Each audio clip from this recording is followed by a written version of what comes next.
everybody. I'm Stephanie Sage. Welcome to the Stephanie Sage Show. I have a very special guest with me today. I've got Kelli Bailiff. She is just an amazing lady. Thank you so much for coming on my show. That's so kind of you. Thank you. You're amazing. The work you do is just incredible. I thoroughly enjoy it. Have for most of my life. Yeah. So you, Kelli was with the Wyandotte County Sheriff's Department for how many years? I ended my career there. I started there in 1989, though I started in law enforcement back in the early 80s, and then I just retired out in January of 2020. Yeah, so I hear you've been doing some traveling. I have been doing a little bit of traveling, some for some other work that I do regarding missing children, and then some just for fun. I have a big bucket list. I bet. Yes, I do. I have a big bucket list. Yeah, well, you deserve to enjoy your bucket list after all of the hard work you've done, being in law enforcement so many years, and then doing your part to help missing and exploited children. That's crazy to think so many kids go missing. It is, and that's still my passion, and that's why I probably won't ever give that up. Whether it be a job or whether it's just giving back to the community, I'm always going to stay really deep into that. That's my true passion. So I don't think I'll be peeling away from that very soon. Well, you're probably like me. Like I think I have a fear of being bored. Seriously, I have to be doing something like all the time. Probably so, though I haven't experienced that yet. Yeah. So we'll see if I start getting there, I'll come and ask you for some advice. But I think I'm pretty good right now. I'm not bored at all. Oh, good. Good. And then I hear you are part of you graduated from the FBI Academy. Tell me something about that. So the FBI National Academy is a program that I went to. Is a 3-month program, and I graduated in 2000 to the 200 session. And that is an organization of members that are mainly command staff. And it's very exciting because we build a network not only nationally but internationally. And we can always then call on the resources of the help from all these wonderful people who have graduated from the National Academy. So within that, we have a couple different organizations. And one of those is the Charitable Foundation, where we assist members, we hand out scholarships, and we do other initiatives that we feel really helps our community and others within the association. So I serve on that on the board of directors for that organization. We also, the National Academy is split up regionally into chapters. So I'm part of the Kansas Western Missouri chapter.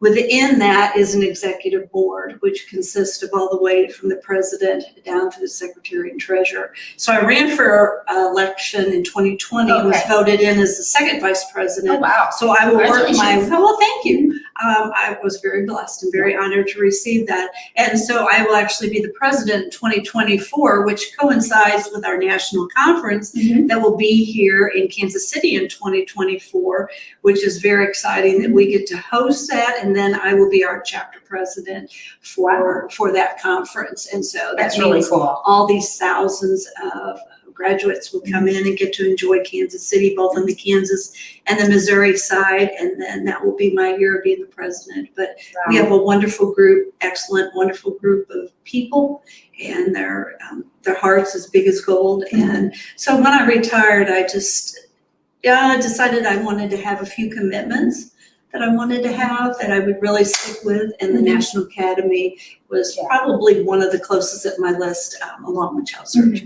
So does the FBI work in coordination with local law enforcement in finding missing and exploited children? That's really a separate entity. So yes, there are some FBI task force that has different organizations and different people from other agencies, and they build one task force. And I will tell you, here in Kansas City, there is a wonderful group that works very hard to do that, especially for the human trafficking. Right. So there's some in Missouri and there's some in Kansas, but we're blessed. There's a recent bust here in Missouri of like 47 people. They're really working really hard. They're great. People who are wanting to be on the task force for human trafficking have a special place in their heart. And I will tell you, they're really dedicated. It's a lot of hard work, and their successes are just really been phenomenal.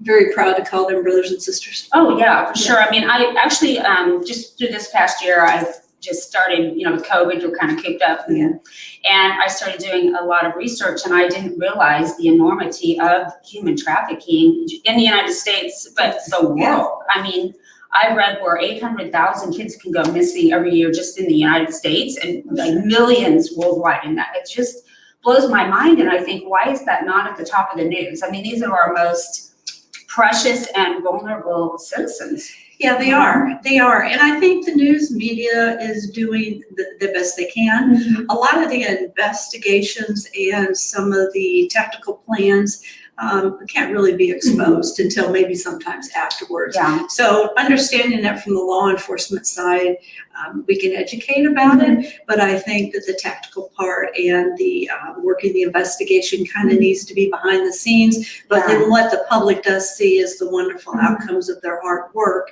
and the dedication that goes into planning that. So that's really neat that the media does show the recovery of those young people, and I think they're doing a pretty good job of showing that, because they hold press conferences and they give it the airtime to let people know. Right, and I've read where I saw some videos and things about this, where the recovery of these kids, not even just kids, but teenagers or women caught up, or even men, I guess, are caught up in trafficking. Also, and just the trauma that they deal with, it can take years. Well, maybe a lifetime. It's a lifetime. It's a lifetime. So yes, there's victims, but most of the people that I've worked with, we actually call them survivors. They've survived an ordeal. Some of the stories are similar, some are different, but there's also folks out there who have survived, who then come into play and they kind of mentor these young people, and they're a great asset to those who work some of these cases in order to have someone who's experienced that horrible ordeal and maybe help them in order to gain the confidence so that they can move their life forward. Unfortunately, some of these young people fall prey to falling in love with some of their traffickers, which makes investigations harder for some of these task force members. Well, it's like when somebody's kidnapped, it's no different, and then you become associate with your captor. So there's a little bit of time that it takes in order to get them back on the right track and get them the services that they're offered. But that's all part of the task force does a wonderful job in making sure that they follow through and they have people on board who are going to address those services. And I think they do a wonderful job here in Kansas City. We're really lucky. Yeah, that's good to know. It breaks my heart. You just hate to see somebody being abused and taken care of. I mean, and then you probably see it with just parents when they have a divorce or they're, I'm sure that comes up. Yeah, now that one really hits the core, because for a long time, some of our number one stats were on parental abductions. And I always called it the green-eyed monster because of the jealousy that if maybe one parent moved on to another relationship, the other one couldn't quite deal with it. Right. And I know that might be hard to do, but you got to separate that. You got to do what's best for the kids. And I think some people who were quite not emotionally able or ready to understand that sometimes acted quickly, and some of them fought it out, but I understand the reasoning for both, and they would tend to abduct and or take off with the child.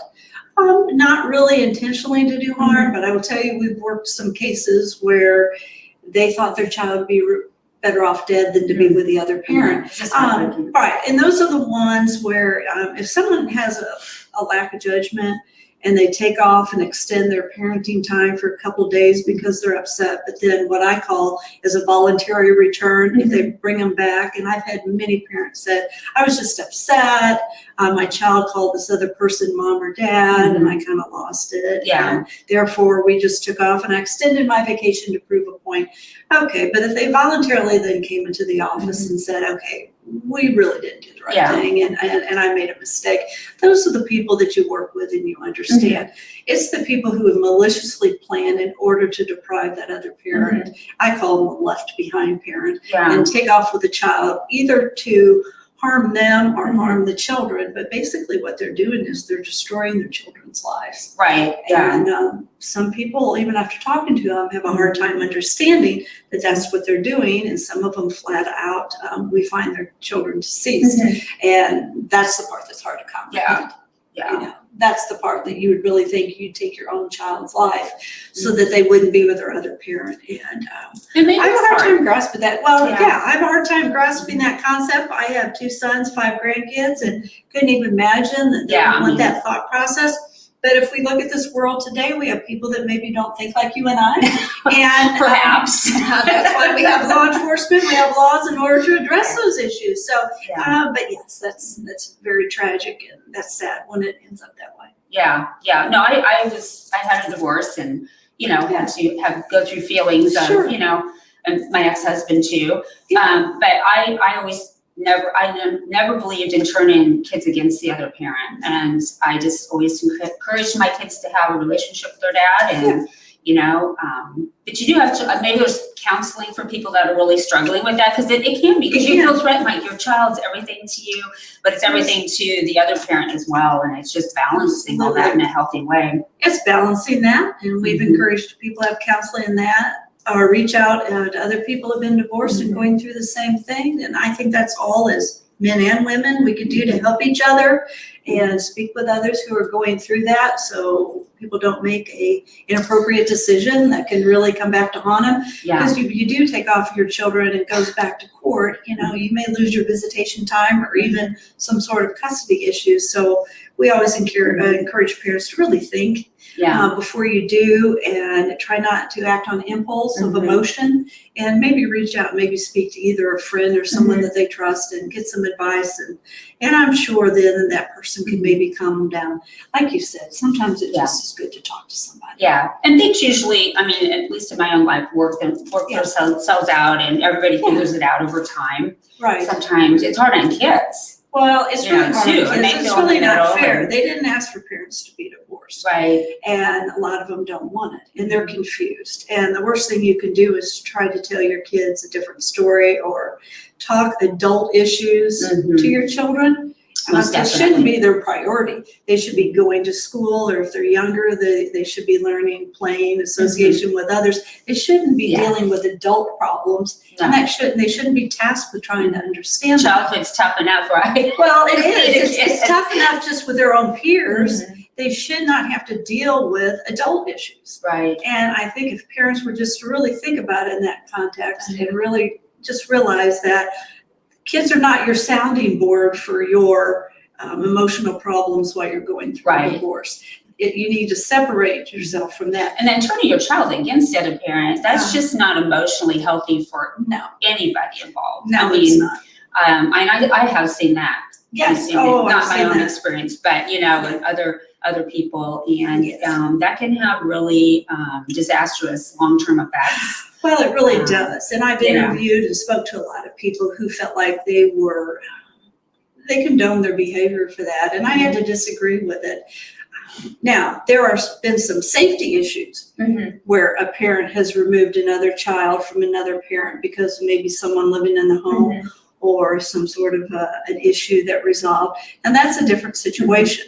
And as long as those people communicate with law enforcement that, hey, I know I have this court order, but I'm not returning my child, and this is the reason why. And then it can be written as a formal document and presented to the courts. And then once again, it's back into the court's hands to make a decision of what's appropriate for the child after a proper investigation has occurred. But just for somebody to fly off the handle and go make their own decisions on what they think to be fact is really not in the interest of a child. I always tell people, if they're thinking about extending a visitation with a child, they really need to sleep on that, talk to somebody, or just really sort it out, make a list of priorities and cons. And sometimes when you start listing that, you might start saying, okay, that's selfish of me to feel that way, that's selfish. But you almost have to see it right in front of you and realize what you're doing.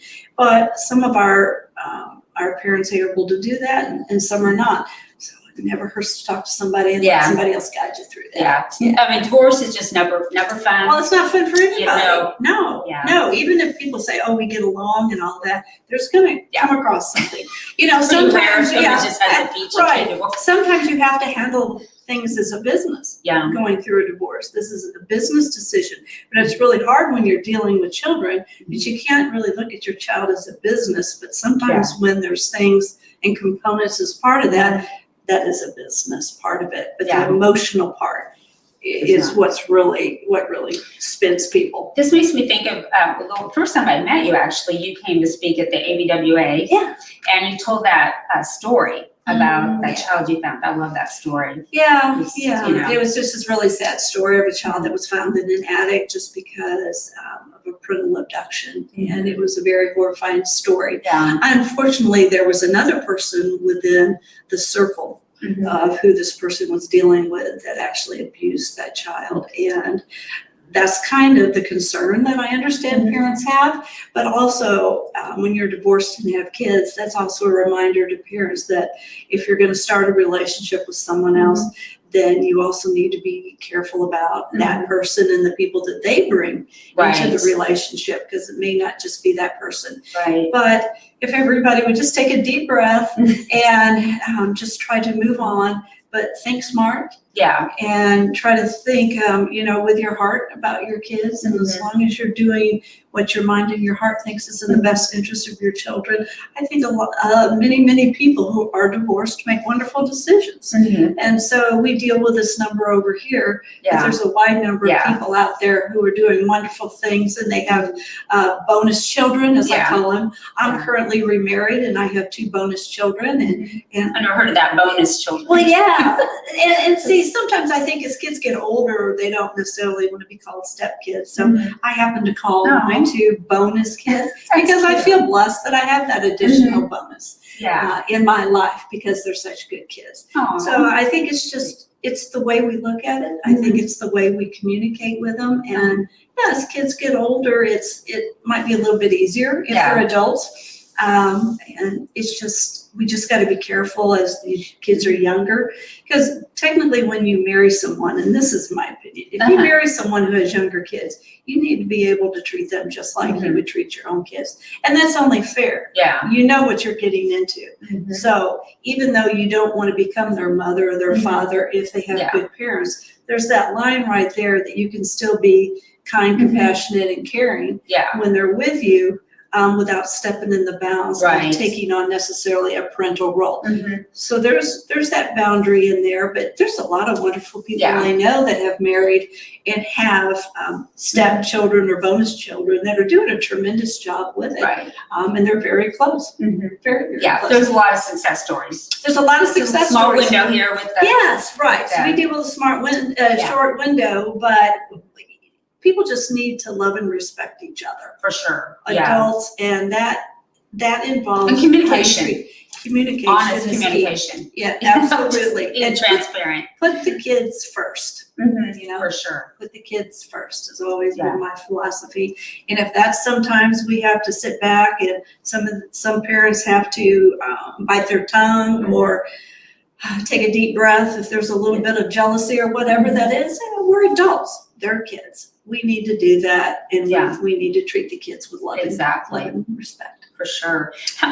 Is there an average age that kids go missing, or average circumstances that, you know, I have my grandkids. Yeah. I'm like over the top crazy. I'm like, nothing's happening on my watch. Yeah, that's, I'm kind of like that too with my grandkids. Yes. So it depends on age. So we have children who run away, who voluntarily run away. Those and that can be really dangerous. Very dangerous. So 12 to 17 is usually that. Once after that, they're considered, an adult. When they're 17, okay, right. But 12. 12, about 17, you can have some kids running away, and that can get very dangerous, as you said, on the street, and they can get sucked up either into human trafficking or mixing in with inappropriate people, whether they've been lured off the internet or whether or not they're just out on the street. those percentage of those kids, pretty good recovery. A lot of them come home. Some do get sucked up into some of these other negative behaviors, and some of them are still missing. We have a category of kids that I would say could be really any age group, but it's primarily after the age of 10 up until about 17 that we call throwaway kids.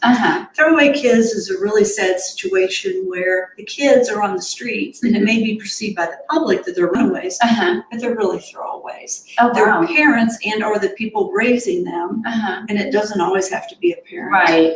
Some may not even know their parents, or their parents are incarcerated. Right, but they're basically not allowed to come back home. The door is shut on them. Wow. And they are kind of at the mercy of just being out on the street. And there is situations going on in some homes, whether it's mental illness or drug abuse, alcohol abuse, financial dealings, where some people choose to push their kids out.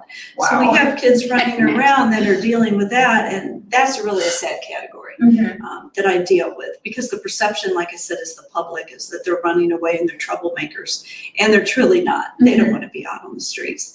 We have, and you just think, how do you, if you don't have like friends and their parents that will take you in, I mean, what do they, my partner would go to school anymore? I don't know. No, they usually don't go to school, or they go to school and they just don't tell anybody what's going on, or sometimes the school doesn't have communication with their home base, and so forth, they figure it out. And we've got some great counselors and some great people in the schools when the schools are open to be our extra set of eyes and ears for those type of kids, whether they're not coming to school or whether or not they feel like something is wrong. Right. They have wearing the same clothes every day. Yeah, so they have the intelligence to figure out that something's not right, and they're mandatory reporters such as law enforcement, and so they reach out and make those type of reports. I don't use the word stranger. I think we've had the discussion before that, and when I speak to people, I really don't like the word stranger. We retired it. The National Center for Missing and Exploited Children retired that many, many years ago, so stranger danger kind of bothers me in a context, because 9 times out of 10, most of the kids who are abducted are by what we call as a non-family member. Wow. It's kind of a weird scenario, but if, say, somebody was driving around in a vehicle around the school, so the first day, they may wave at a child. On the second day, they may wave at a child. Well, we tell our children, what a stranger would look like, but that's really kind of hard for them to comprehend. Right. How do you describe a stranger? Well, it's somebody you don't know. Okay, well, that person just waved to me 5 days in a row. So in their minds, is that a stranger?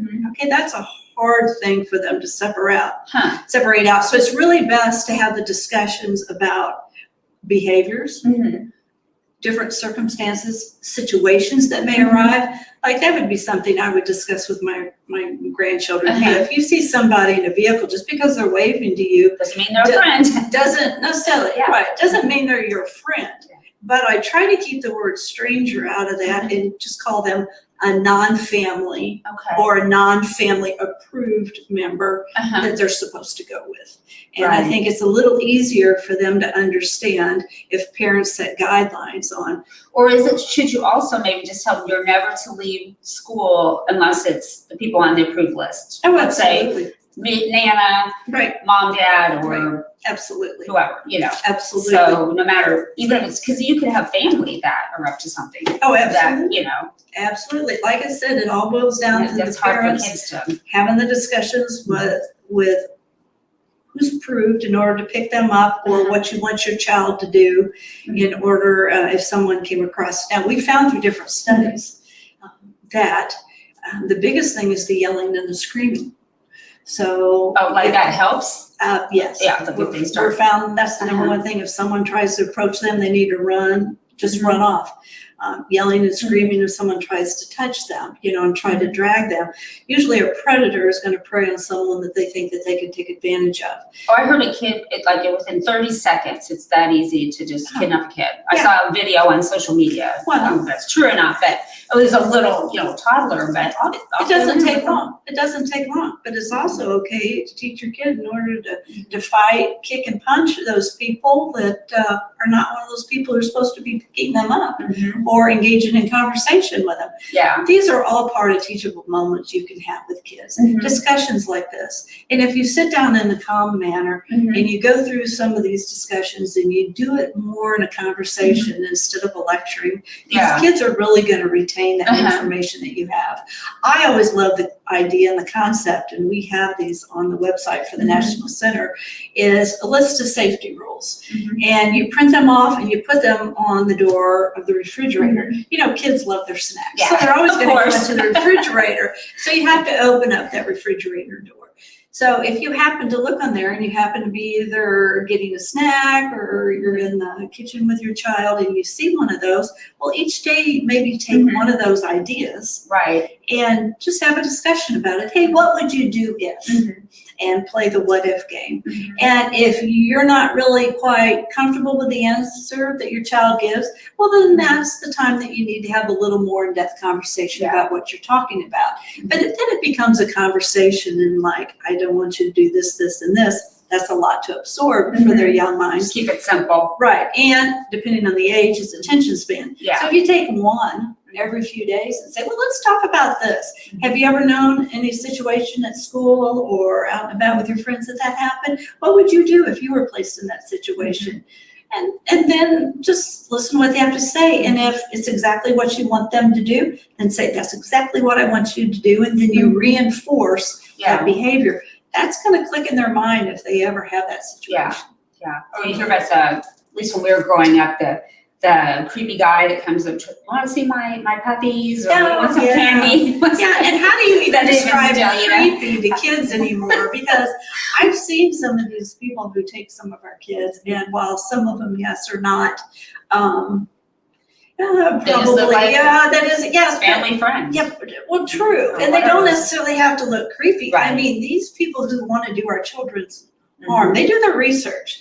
They know what kind of kids that they want to try to target. And they also know that in order to stay one step ahead of law enforcement, they can't be out and looking like a part of that they don't belong in the area that may be where they belong. And for example, somebody driving around the neighborhood, we don't like that, but not everybody may see that. I mean, we have some good people who stay at home and say, hey, I observed this vehicle driving around, but not everybody, you know, with working and everything has the ability to do that. So it starts at home. It starts with teaching our kids just awareness, what you want them to do. And each individual parent knows their kid the best. We can have a whole bunch of blanket rules and we can have examples on our refrigerator, but each parent knows their kid and they know how much information they can absorb and at what age they should absorb that.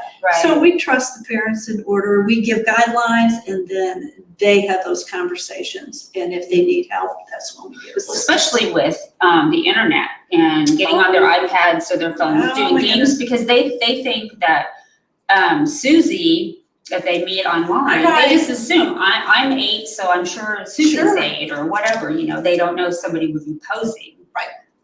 Innocent as an adult. Exactly. You know, we always talk about, you know, out of the words out of a kid's mouth is usually the honest truth. Well, usually a lot of times is.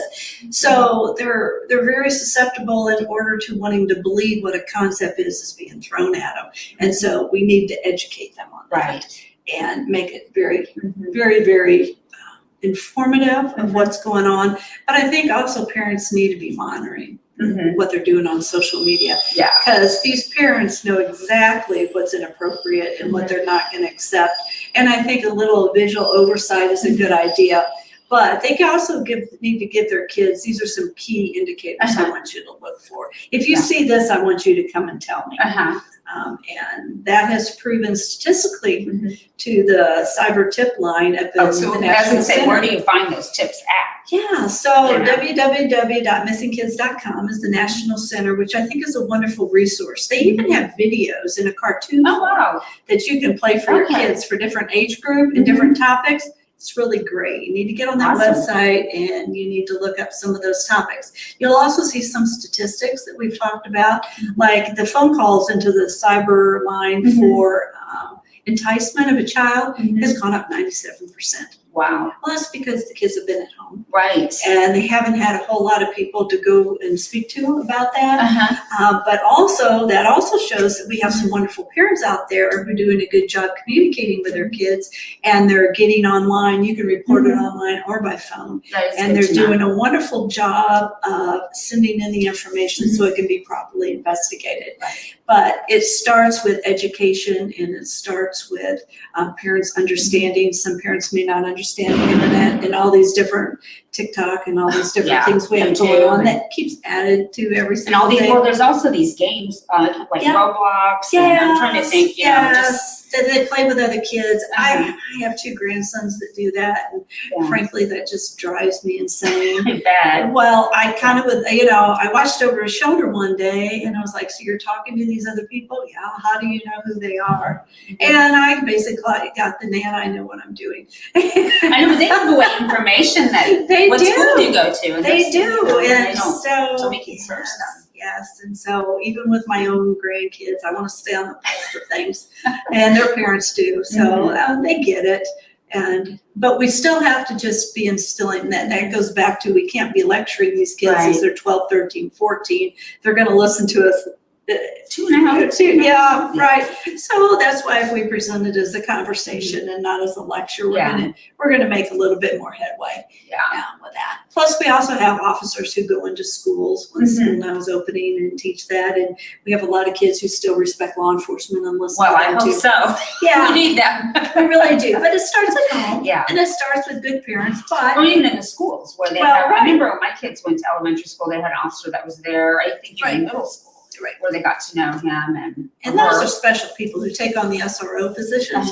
Those are special, kind-hearted people who spend all day with kids and deal with various issues. I have a huge admiration for school resource officers. I mean, they deal with a lot, and there's a lot placed on their shoulders. Great folks. I mean, we have a lot of great law enforcement here in Kansas City. We are blessed. We're really blessed that we have that, and I think overall we have a great community that still, we really do. Respects really law do. And as enforcement. part of this National Academy, we have members who are, like I said, all over the United States and internationally. And boy, there's just some wonderful people out there continuing to do the right thing, no matter what's slapped in their face. And it's because, we really love this profession. We really love that we want to reach out there and touch those in need, and hopefully try to help them deal with whatever situation that they're dealing with.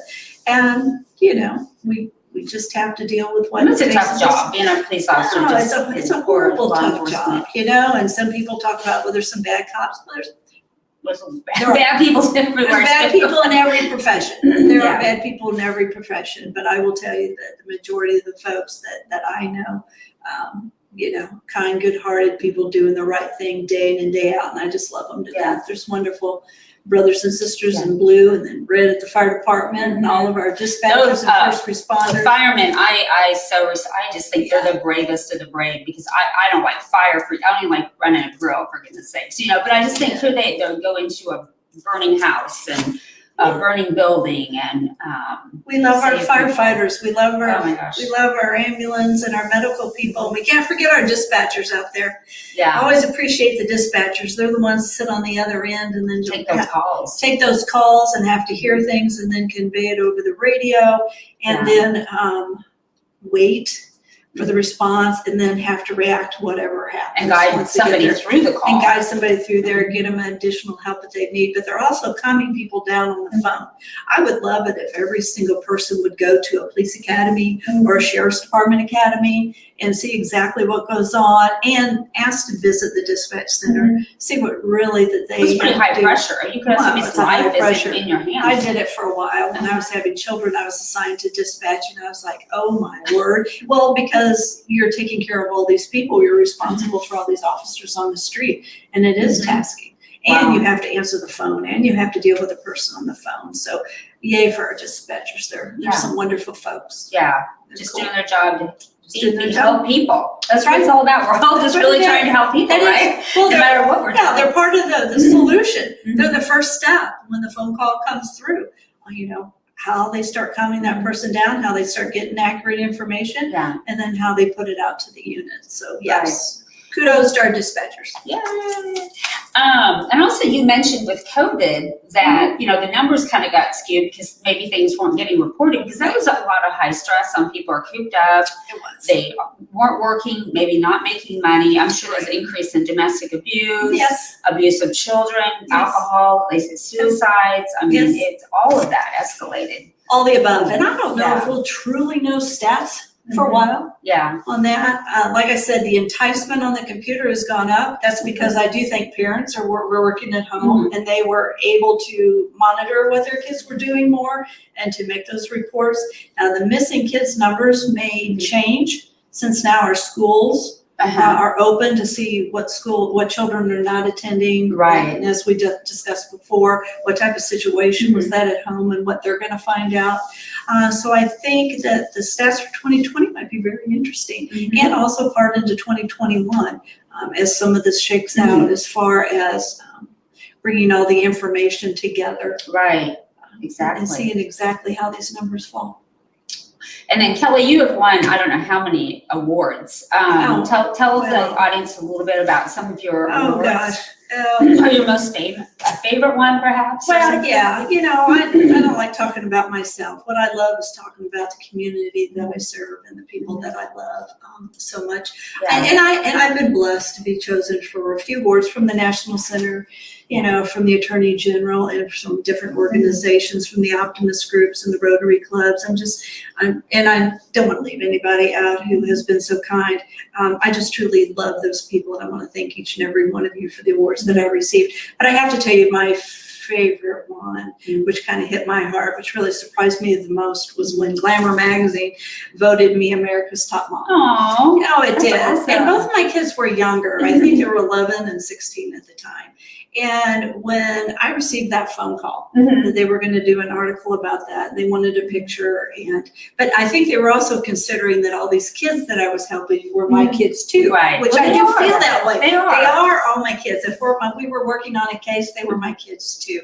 But to be voted America's Top Mom back in, it was in the 90s at some point, late 90s. I tell you that just. So did you get to go on TV? I did a little exciting. bit. There was a spread in the magazine. I did a couple things in the magazine for Glamour, and then Kansas City. There was a magazine here that I was in for that, and then a couple things on a couple of different TV stations. But I'll have to tell you, still after all these years, that's my favorite. Yeah. You know, if that's the one that I had to pick, you know, if I could be, you know, a top mom, I don't have to be America's top mom. But boy, if in the hearts of some of these kids that we recover, and especially in the hearts of my two sons that I love dearly, my two daughter-in-laws and my 5 grandkids, if they think I'm a top mom, then, you know, life is wonderful. Well, look, what a role model you are. I mean, you're an inspiration. We need more women to get into law enforcement. And speaking of that, is more and more women getting into FBI and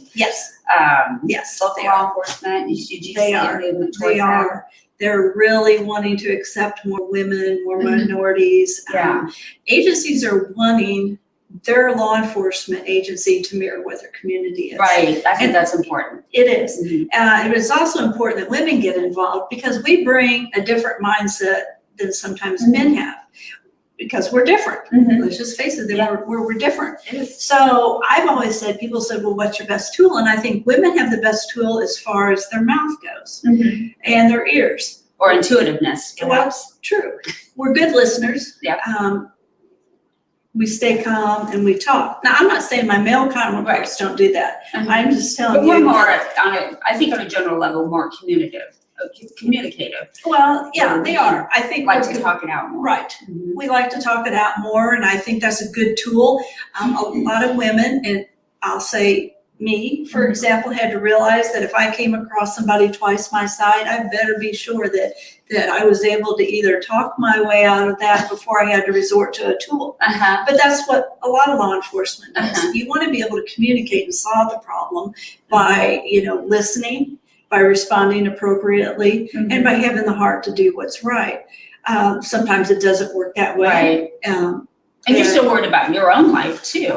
Absolutely. lot of dangerous Absolutely. situations that I'm sure you have been in. Absolutely, absolutely. But the women that I see coming in law enforcement and some of these young ladies, I tell you, they have a wonderful career coming. They're good, compassionate, kind-hearted people. And I see them across the United States. Yeah. Being part of the National Academy, you see some of these younger women who are now starting to work their way up, and I'm proud of them all. Yeah. And I think that's what makes it easier for some of us old codgers to retire, is knowing that there's some great people working their way up through the ranks, and that they're taking our place. And they're going to handle things just fine. Yeah. They're going to do a good job. Women are making great strides in all different careers, in restoration, in the trades, law enforcement. I mean, firefighters, emergency workers, military, absolutely. Really everywhere. And then they kicked, you know what, at the Olympics. That's right. Yeah, they won more medals than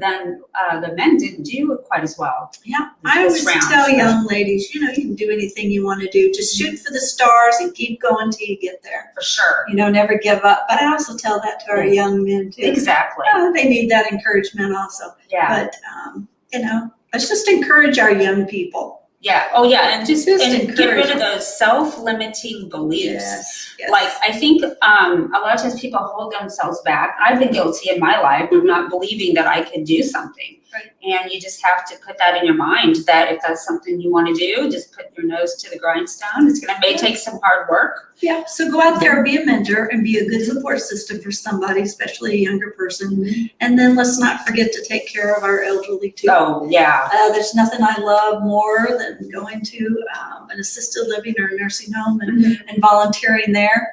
Because I love learning from those people too. So we can learn from our older generation. For sure. We can behave how we want to live in the moment, and then we can mentor our young people so that they're kind. Yeah, it's the cycle of life there. It is. It's called the circle of life, much like that movie, What, the Lion King? Yeah, the Lion King. I love that song, The Circle of Life. And it's so true. It is true. And it's a wonderful song. So go listen to it and then try to live your life as if you want to be mentored. You want to be the mentor, and you want to also learn from people who are older than us. And let's find the best of everybody, and let's just share that.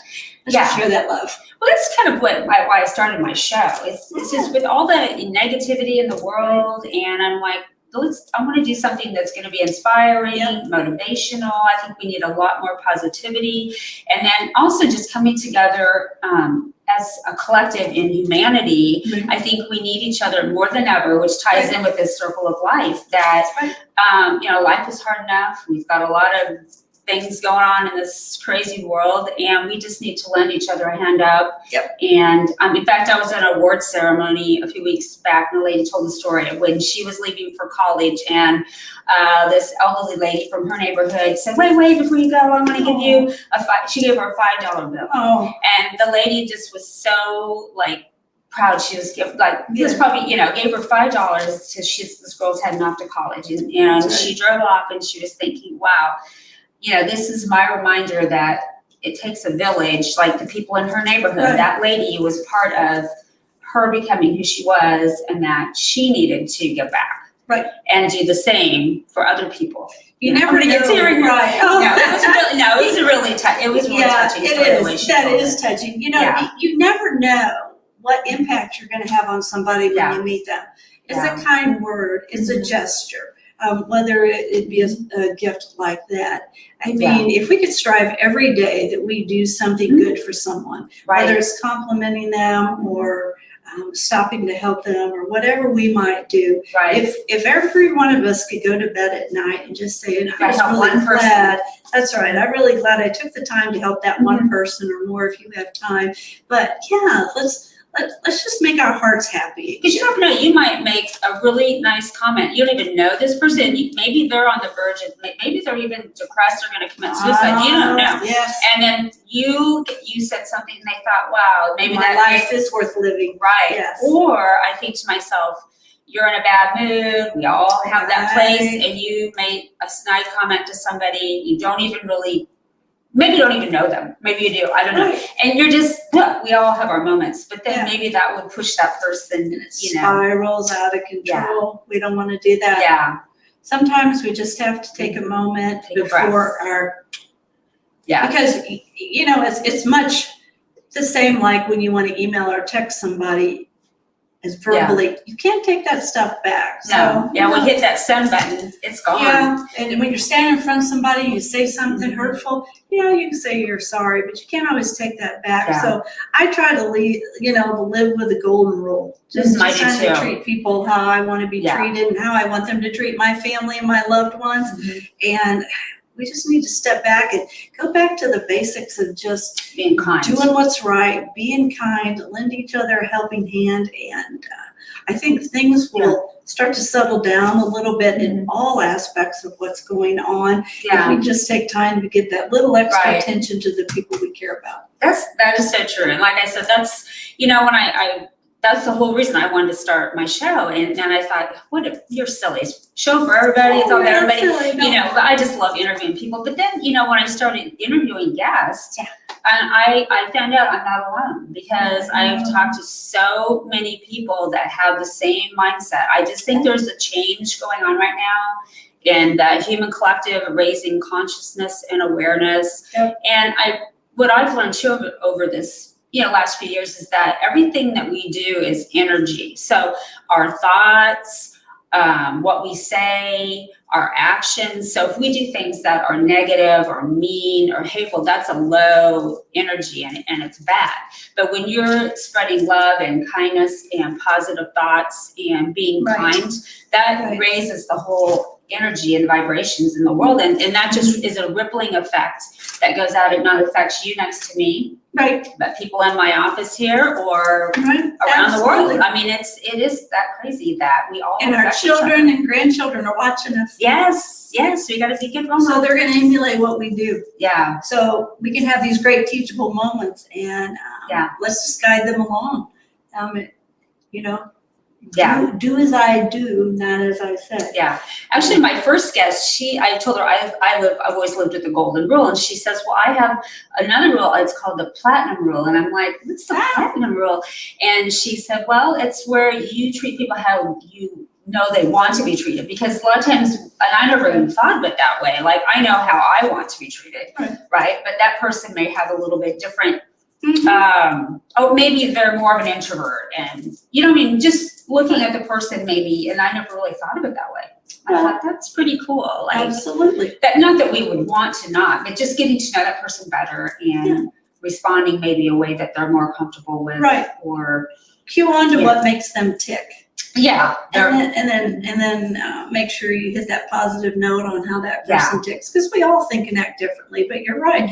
If we get to know somebody, then we're going to know how to treat that person in a way that they feel that they can come away and take something positive from that. Yeah. And I think we need to do more of that, because everybody's unique, and that's what makes this world great. Yeah, it'd be pretty boring if we're all the same. No, I mean, you don't want to be like me. We can't have too many of us running around. It'll be crazy joint. No, you can't. But I'll tell you, it's all about kindness. It's all about setting examples for our kids. Yeah. And we can do that by just showing by example about how we need to act and treat people. And I think this is a better time than any in this world right now, is just really be the example that we want to set, and then mentoring those people that might need that little extra hand to get them going. Yeah, well, I mean, I guess I've always been, I can usually stay positive. Like if I have my days, but I'm usually real optimistic. You're like that too. But there's a lot of people that struggle with depression. They aren't naturally just, positive all the time. I mean, I think a lot is genetic. I mean, some people are more negative than other people. Like you have to train yourself to think positive. Like over the years, I've tried to train myself. Like if I have negative thoughts, I just push them out, because I like what you think brings that to you. Well, it is life experiences, and like you said, some medical or some other issues. But if you run across somebody like that, do your best to be kind. And if it's something you can't deal with, then either offer or try to get them some assistance that they might need.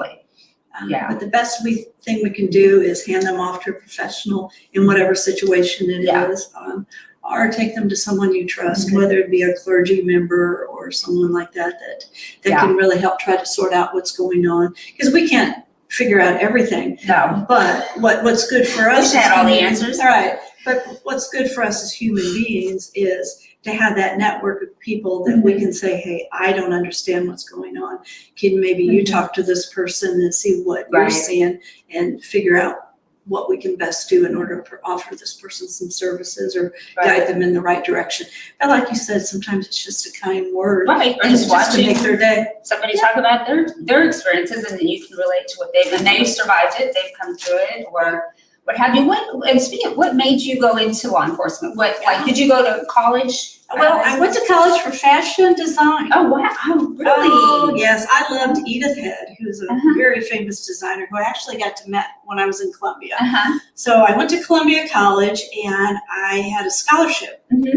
I was a junior miss for St. Louis, and so I got a scholarship. So my parents said, are you from St. Louis? I'm originally from St. Louis, yes. Oh, okay. I was actually was born and was placed in a children's home there, and I was adopted by two wonderful people. God bless their souls. They're not with us anymore. But they raised me to be kind and a hardworking individual. So I thought that I wanted to be a fashion designer because I love clothes. I mean, who doesn't? Okay. Yeah. Our shoes. I know some of you gals may not be, but I just thought that would be really cool. So I went and I started my first year out in fashion merchandising classes and design classes. And I was working for a department store down in Columbia, Missouri, and I was actually working on a window display. I was dressing a mannequin, and I thought, oh, this is really cool. I'm dressing this mannequin. Well, it happened to be right down the street from the fire department. Well, in order to supplement some of my college expenses, I was working across the street as a disc jockey at night. Oh, wow. I was listening to music too. Oh, yeah. So I did that. So I was spinning records, the old vinyl records at night. Yeah. And I was going to classes during the day full time. And then I was working for this clothing store. So I thought, here comes this fire truck, and here comes the police afterwards. And I'm like, oh, I wonder where they're going. I'm like, okay, I can't put any more on my plate. They started dressing a mannequin, then I have to go. Yeah, then I've got to go to work and everything. But then, of course, they put out this information that you could come ride. And I'm like, okay, I'll go do that. And then I'll talk about it on the radio that night. So I went to go ride with them, and I saw what they were doing, and I'm like, oh, no. I guess I turned into an adrenaline junkie. Yeah. But my compassion for the people that they were working with, I was like, no, this is my calling. Oh my This gosh. is really my calling. So I switched up what I was doing, and I went through EMT training. Okay. In order See, to be I think that's going to emergency be one of the medical toughest technicians. car accidents that you It is. how you respond to people. So I switched what I was doing, Wow. and then I got married. I moved up to Olathe, and I started working as an EMT. And then as I was working my way through that, I started seeing what the law enforcement officers were doing when they were coming upon the calls. And I'm like, okay, so you could be a police officer and still be a first responder. Well, we happened to be on a call at one time, and I ran into someone who happened to work at another police agency, and they made a suggestion. Well, you could do both. I'm like, okay. So I applied to the Olathe Police Department, and that was back in 1981-ish, 82, and I got hired on with them. And so just through my whole career, I have found that when law enforcement sometimes may arrive first on the scene, you do use some of your skills as an EMT, waiting for the paramedics and everything to arrive. So I felt like that I was multi-helping in many different areas. And I guess I turned into an adrenaline junkie because I thoroughly loved it. And then as I worked my way through, then I realized that my passion for missing kids and for victimization of kids was my true calling that I wanted to do. So that just goes to show that your mind can set out in one direction. Just because I wasn't exposed to a whole lot, I was one of these good kids that I didn't get any trouble. No, I'm teasing. Well, I'm sure. But I didn't have much interaction with what law enforcement did. We didn't have SROs in my school back then, back in, the 60s and 70s. So I didn't really have that exposed to me. But once I saw what they were doing, I'm like, I want to be like that one, that one, that one, and that one. I want to be like these people. And that's just what my goal was to, be. So I started working through that, and then I was able to work up through the ranks and supervise in order to help other people. But it becomes a passion. I think you have to go through different stages in order really to find out what your true passion is. And for me, that was definitely accurate. I definitely. Well, you were very fortunate to find that calling so young in life, because I think a lot of people, it takes a lot longer. Yeah, I was 21. You know, so maybe as soon they're in as their I 40s started, or 50s or never. Right. But, so some people's calling may come later in life, and some of it, even though I worked through this, it was fairly early for me, but I really, really feel like I made the right decision.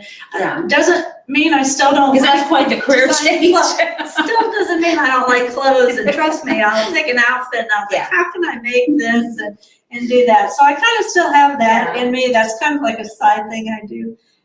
Well, you always look adorable. Oh, I do not. But thank you. Thank you so much. But I do enjoy that aspect. So that just proves that women in law enforcement can still be ladies. Yes. And we can still have other interests outside of law enforcement, whether, you're into the clothing aspect or whatever your femininity allows you to be. So we can still be ladies and still be in law enforcement, even though we're wearing a uniform that's probably devised for men.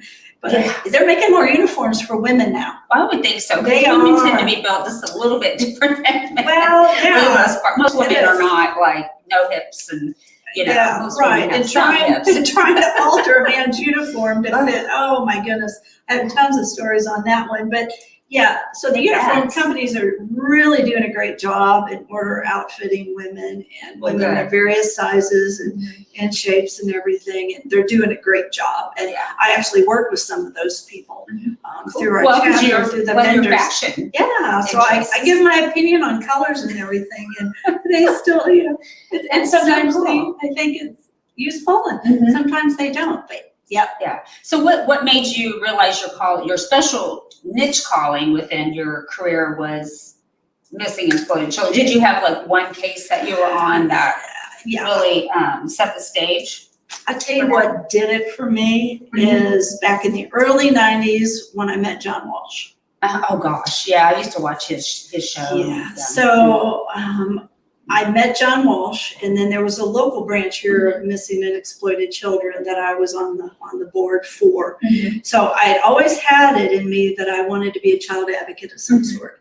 But John Walsh had started the Lost Child Network, and when it eventually got absorbed into the missing and exploited children, and different branches started opening, he would go visit. So he was there for the grand opening, and I'm talking many, many moons ago. But as he stood there and as we talked, because he was one of the first advocates who came out after his son was kidnapped. Was the first. Okay. Well, he was one of the first that came up with an organization. There's been some others that have lost a child or that have come up with different organizations that service different things. But speaking to John Walsh and listening, because he was first angry with law enforcement. He was not happy with the way how it happened. And for him to explain his frustration, it made me understand. And it made me wanting to learn more about how we could do better, how law enforcement could do better, and how we could maybe not only investigate, but respond better. You have to eliminate the parents, and there's certain steps and protocols that law enforcement has to go through, but there's also ways that could be improved. And so going through the training at the National Center and then bringing it back to the agency that I worked with.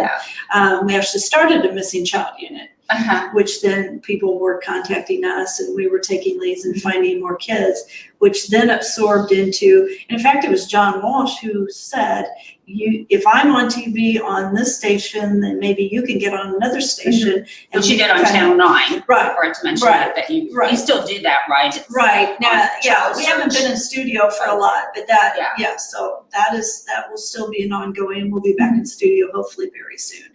But he was on another network, and so him and I discussed about the possibility of me going to another network, and he encouraged me to do that, and I did, and I have been very grateful for the folks at KMBC for allowing me to ask the community for help in locating missing kids, and or teaching our safety tips. We do safety tip specials like school bus, Halloween, Christmas. some of the Yeah. bigger ones, and then having those discussions through the television network has been very helpful. I will tell you, the community out there is begging for ways to help find missing kids, and for them to give me the opportunity to show the picture and discuss the circumstance of why a child is missing, and to watch the phone calls come in of sightings. And I was gonna say, what can as a society we do to, like, let's say you find a child that looks lost. I mean, there's times I've been driving home and I'm like, that kid looks a little young to just be along the sidewalk by himself, and I'm thinking, I hope the parents are, I think, should I stop? I mean, True. Now that's, but then that's kind of a section over here. So we have a section where we're asking people to look for these kids. So what do you do if you happen to find a child who appears to be lost? And that's really a great question. And a lot of people want to jump in and help. And that's great. But there's perimeters that we really need to stay in front of. The first of all is immediate phone call to the police department. The second is, if you decide to approach the child, don't ask them tons of questions, because you never know what type of questions that need to be appropriately asked by law enforcement. And this is a hard one, especially for women, is try not to touch them. Because you don't know if they were involved in anything. Number one, they've been told not to associate with so-called, and I'll use the stranger in this situation, but an unknown approved person. Okay, so they've been told not to answer a lot of questions, so don't push that on them. That makes sense. Plus, don't touch them, even though so many people want to hug them and tell them it's okay. If they were involved in something, you don't want to mess up any evidentiary issues that might be going on. But get the appropriate resources, law enforcement, or whether it's a call to 911 if they decide to send medical out there.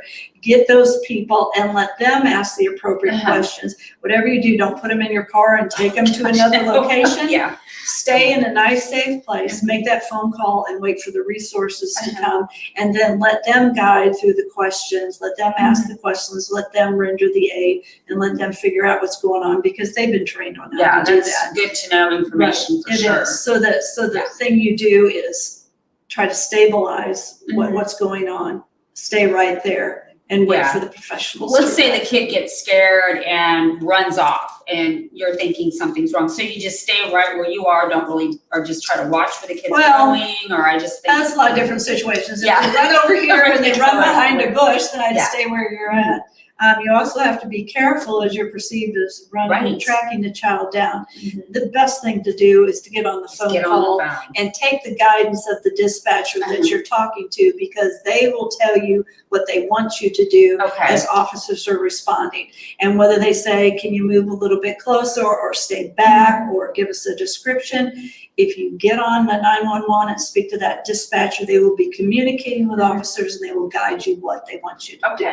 That's good to know information. And then I'm also going to have Kelli back in October. I don't know the exact date, but so we can talk about and promote your Heroes and Helpers program. I mean, Sage Restoration, we have given to your program a couple of years now, and every year we plan to do more and more to help you out with your cause. Thank you. Thank you so much. We do. I try to help children who are victimized, who may not have a pleasant holiday situation, and so that's done by some of the wonderful people in our community by helping to contribute to that cause. So we can discuss that in October, because we're starting to gear up right now. I already have a partial list. Oh, good. Yeah, because it basically is it still the Target gift cards? Or gift cards in general? Sometimes it is, but now, we used to take kids shopping.